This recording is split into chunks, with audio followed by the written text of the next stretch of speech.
izchil davomlashayotgan kelgusi zamon. The future continuous tense.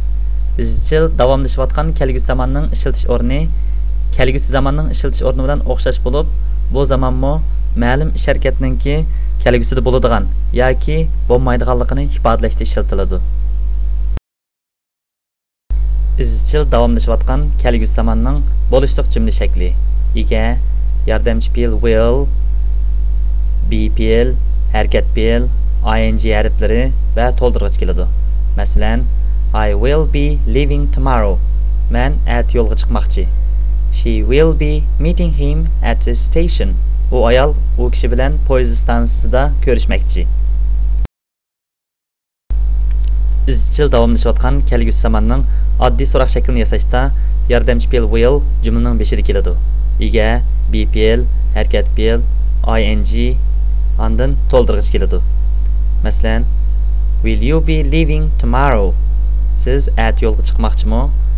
Will she be meeting him at the station? U ayol u kishi bilan poyezd stansiyasida uchrashmoqchimi? İzchil davomlashayotgan kelgusi zamonning bo'lishsiz jumla shaklini yasashda yordamchi fe'l will ning keyniga not qo'shib aytiladi.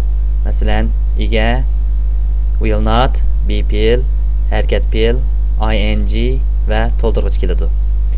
I will not be leaving tomorrow. Men at yo'lga chiqmayman.